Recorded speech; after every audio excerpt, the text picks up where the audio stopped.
Selamat berjumpa kembali dalam layanan audio Sahabat Seperjalanan. Hari ini adalah hari Jumat 26 Desember 2025. Tema renungan saat teduh kita dengan judul Bersyukur atas Keselamatan. Firman Tuhan terambil dalam Mazmur 98 ayat pertama sampai dengan kedua. Nyanyikanlah nyanyian baru bagi Tuhan, sebab Ia telah melakukan perbuatan-perbuatan yang ajaib. Keselamatan telah dikerjakan kepadanya oleh tangan kanannya. Oleh lengannya yang kudus, Tuhan telah memperkenalkan keselamatan yang daripadanya telah menyatakan keadilannya di depan bangsa-bangsa. Mari kita berdoa. Bapa yang di dalam surga, masih dalam suasana Natal, namun menjelang mau tutup tahun, kami tidak berhenti-hentinya bersyukur untuk segala hal, khususnya dengan keselamatan yang Tuhan berikan. Dalam nama Tuhan Yesus kami berdoa, amin. Shalom sahabat seperjalanan yang dikasihi Tuhan, bersyukur atas keselamatan. Dalam suasana Natal dan menjelang tahun baru, ada dua kata selamat yang terus-menerus diucapkan, selamat Natal dan selamat tahun baru. Kata selamat adalah tema yang paling utama di dalam Alkitab. Berkenaan dengan selamat artinya berada di tempat yang aman tanpa ancaman. Selamat juga berarti berada di dalam sebuah perlindungan dari pihak-pihak yang memberikan perlindungan kepada setiap kita masing-masing. Sebelum berbicara tentang keselamatan dari Tuhan, mari kita belajar keselamatan-keselamatan yang diberikan dari pihak-pihak yang punya kewenangan untuk menjaga keselamatan. Tentu keselamatan berlalu lintas, maka kita melihat ada banyak pihak yang bertanggung jawab untuk keselamatan infrastruktur, tentu dari PU, bagian pekerjaan umum. Jembatan harus ditimbang dan dibuat sedemikian rupa sehingga kokoh dan tidak mudah ambruk. Kita juga berbicara tentang keselamatan penerbangan, keselamatan juga perjalanan di darat, keselamatan juga perjalanan yang ada di laut. Semua membutuhkan keselamatan. Bagi Departemen Kesehatan, bagaimana untuk menjaga keselamatan konsumen-konsumen yang menerima makanan dari yang dijual di berbagai tempat, baik di minimarket, kemudian supermarket, dan di toko-toko. Maka di sana ada namanya pengawasan obat dan makanan agar kita tidak memakan sesuatu makanan yang membahayakan diri kita. Ada tanda dan waktu kadaluarsa.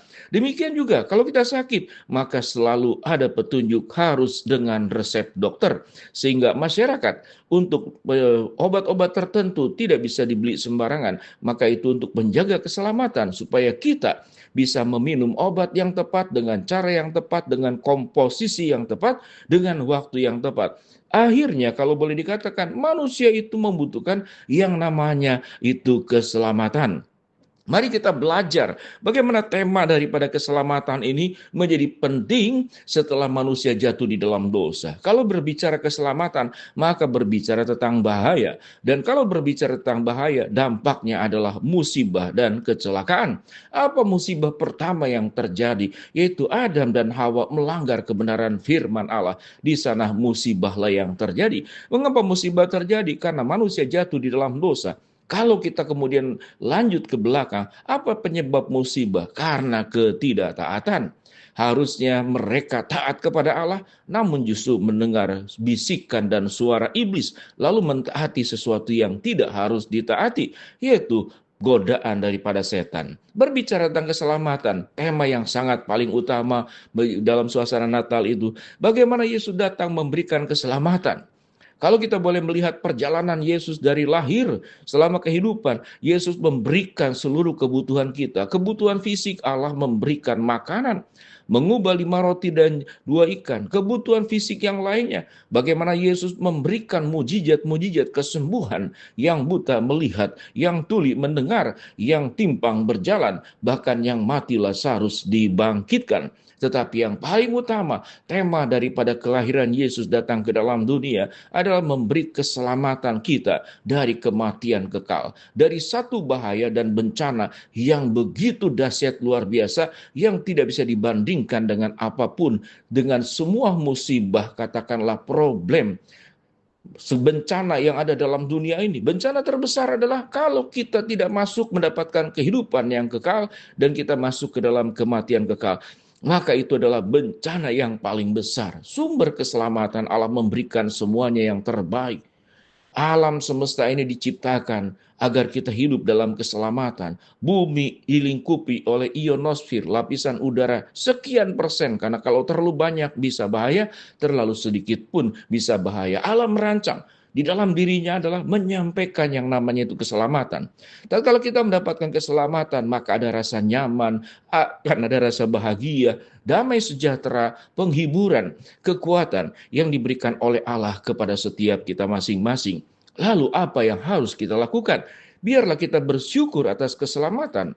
Ayat yang pertama, Mazmur 98. Nyanyikanlah nyanyian baru bagi Tuhan, sebab Ia telah melakukan perbuatan-perbuatan ajaib. Keselamatan telah dikerjakan kepadanya oleh tangan kanannya, oleh lengannya yang kudus. Tuhan telah memperkenalkan keselamatan yang daripadanya telah menyatakan keadilannya di depan bangsa-bangsa. Pada ayat yang kedua berbicara tentang keadilan, tapi kalau kita lanjut berbicara tentang banyak aspek. Keselamatan juga berbicara tentang keadilan. Ketidakadilan itu menimbulkan tidak terjadinya keselamatan. Yang kaya semakin kaya, yang berkuasa semakin berkuasa, yang miskin semakin miskin, yang tidak punya daya semakin tertekan. Allah menyampaikan satu keselamatan, yaitu tentang kasih. Di dalam kasih ada keadilan, di dalam kasih ada kehidupan, di dalam kasih ada kebangkitan. Di dalam kasih ada sebuah kehidupan di mana Allah menyatakan keadilan, tidak membedakan siapapun. Siapapun yang berdosa akan menghadapi Tuhan, dan siapapun yang membuka dirinya untuk menerima keselamatan, baik spiritual maupun roha maupun jasmani, Allah menyediakan segala sesuatunya. Sehingga kalau boleh dikatakan, saya mengucapkan selamat Natal dan selamat Tahun Baru. Sebuah ucapan yang punya makna yang sangat mendalam.